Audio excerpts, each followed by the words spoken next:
नमस्कार, मी पंजाब डक या ठिकाणून माझ्या महाराष्ट्रातल्या शेतकऱ्याला आनंद देणार आहे. राज्यात ढगाळ वातावरण आजपासून झालं, पण आज रात्रीच्या 28च्या दरम्यान राज्यामध्ये खूप ढगाळ वातावरण राहणार आहे. तुरळक ठिकाणी थेंब देखील येणार आहे. खूप काय असा मोठा पाऊस नुकसानीचा पडणार नाही, पण काही भागामध्ये उत्तर महाराष्ट्र असो, पश्चिम महाराष्ट्र असो, विदर्भ असो, मराठवाडा असो, तुरळक ठिकाणी ह्यामध्ये 27-28च्या दरम्यान थोडे थेंब येणार आहेत म्हणून हा अंदाज लक्षात यायचा. सर्वदूर काही पाऊस पडणार नाही, पण राज्यात वातावरण खराब होत असल्यामुळं तुरळक ठिकाणी थेंब पडतील म्हणून हा अंदाज सर्व शेतकऱ्यांनी लक्षात यायचा.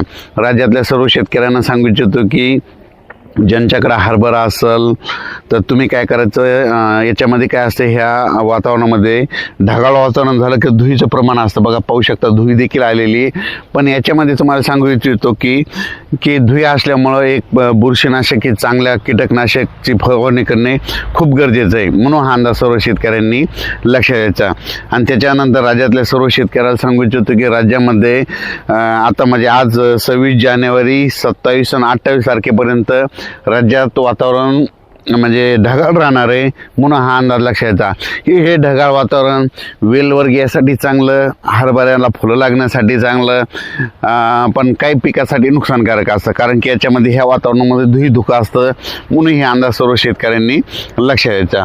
त्याच्यानंतर राज्यातल्या म्हणजे पूर्व विदर्भ, पश्चिम विदर्भ, दक्षिण महाराष्ट्र, उत्तर महाराष्ट्र, कोकणपट्टी सगळीकडं सांगायचं झालं तर म्हणजे 4 दिवस म्हणजे आज 26, 27, 28 आणि 29 पर्यंत असं ढगाळ वातावरण राहणार आहे. आणि तुरळक भागात देखील तुरळक ठिकाणी पाऊस पडणार आहे. मध्य प्रदेशकडे जास्त पडणार आहे, पण फक्त महाराष्ट्रात त्याचा थोडा असर होईल, ढगाळ वातावरण राहील म्हणून हा अंदाज लक्षात आहे. अंशतः तुरळक ठिकाणी तुरळक भागात थेंब देखील येतील म्हणून हा अंदाज महाराष्ट्रातल्या सर्व शेतकऱ्यांनी लक्षात घ्यायचा.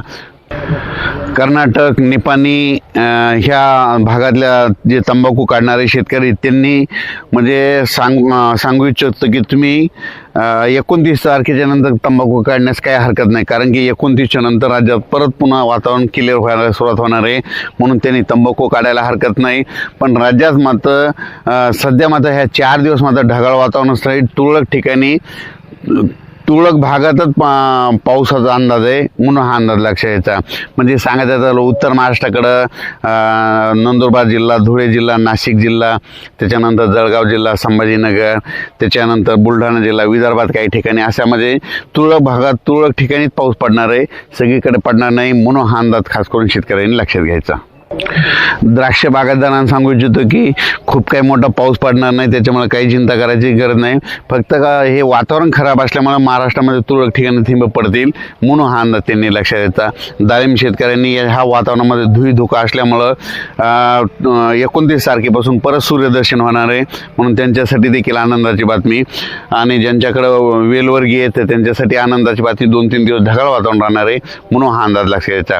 त्याच्यानंतर फेब्रुवारी महिन्यात परिस्थिती परत पूर्वपदावर येईल, परत थोडी रात्रीच्याला थंडी राहील आणि दिवसा देखील थोडं ऊन वाढण्यास सुरुवात होईल म्हणून हा अंदाज सर्व शेतकऱ्यांनी लक्षात द्यायचा. आणि मी आहे ते माझ्या शेतामध्ये आणि हे आपला हरभरा आहे आणि पाहू शकता हे हरभरा कसा आलेला आहे. तर हे संपूर्ण असं आहे, तर पाहू शकता किती दाट आहे आणि याला घाटी देखील पाहू शकता कशी येतं. हे संपूर्ण असं हरभऱ्याचं पीक आलेलं आहे आणि ज्यांना बघायचं असेल तर तुम्ही कधी येऊन पाहू शकता.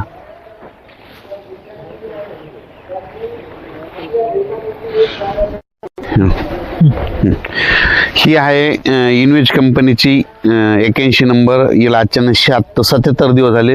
बघू शकता की किती दाट आहे आणि दाट असून देखील तुम्ही बघा किती माल आहे.